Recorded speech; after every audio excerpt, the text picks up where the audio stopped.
Now let's learn about the filter method, which, as we learned before, is used to filter for elements that satisfy a certain condition. And how do we specify such a condition? Well, you guessed it, we use a callback function again. So let's again work with our movements. And so now the filter array. And once again, I will start with a regular function. And just like the other callback functions, like in map and for each, this one also gets access to the current array element as well as the index and the entire array. But let's only work with the current element here, which in filter is usually all that we need. Okay, now what we want to do here is to create an array of the deposits. So let's actually write that. So deposits, and deposits are only the movements that are above 0. So we already know that, right? Let's indeed take a look at the movements here. So here there are, and so we want to filter out these negative values. And so that condition is so that only the values that pass the condition will then make it into the new array. And passing that condition means that it's true. So we will again return something here. And here the trick is that we return a Boolean value. And so in this case, all we need to do is to say the current movement greater than 0. And that's it. And so now only the array elements for which this condition is true will make it into the deposits array. All the other ones will simply get filtered out. So they will not be included in this deposits array. Okay, and in fact, we only get the positive values now. Beautiful. And that's actually it. That's really simple, right? So just as I told you, if you know how to use the callback function correctly, and if you know how and why it works, then all of these methods become really, really simple. And once more, I also want to use the for off loop here again, so that you can appreciate the difference. And that's very simple.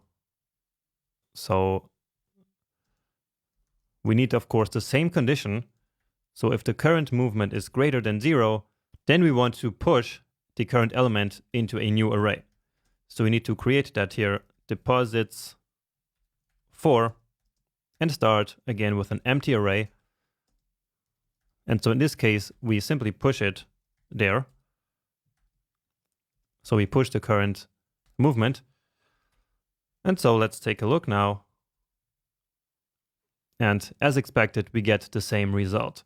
And so you could again ask, what is the big difference here? Like, what's the big deal? And why not just use the for loop for everything? And the reason for that is, again, the push that exists in JavaScript for using more functional code like this. But there's also a more practical implication here. And that's because we can actually chain all of these methods together. So basically use them all one after another to build a big final result. So a bit similar, in fact, to what we did here in our application right here. But here we mixed string methods with array methods. But later on, we will do like big chains only with array methods. And that would be completely impossible using the for loop. So that's another big advantage of using the methods instead of the regular for loop. Now, anyway, I have just another small challenge for you here, which is to create an array of the withdrawals.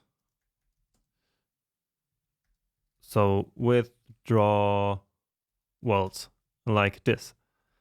So I want you to create this array without looking at the code we already wrote.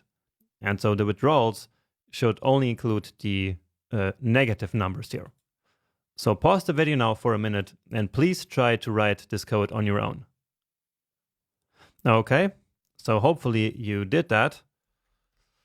And so it is movement and again dot filter And now I will use an arrow function here. So I will leave this one with the regular one, and now an arrow function.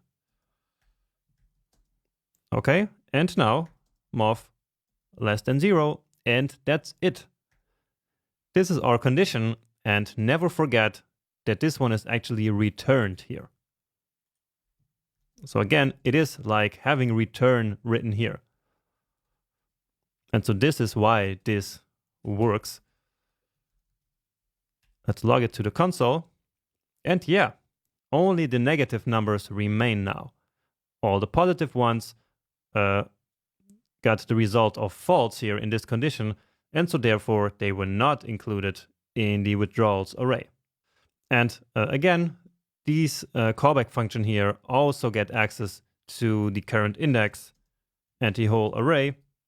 And I will just leave it here, but I never used these in my life ever in the filter method. Okay, so this was the second of the data transformation methods. So that's map, filter, and reduce.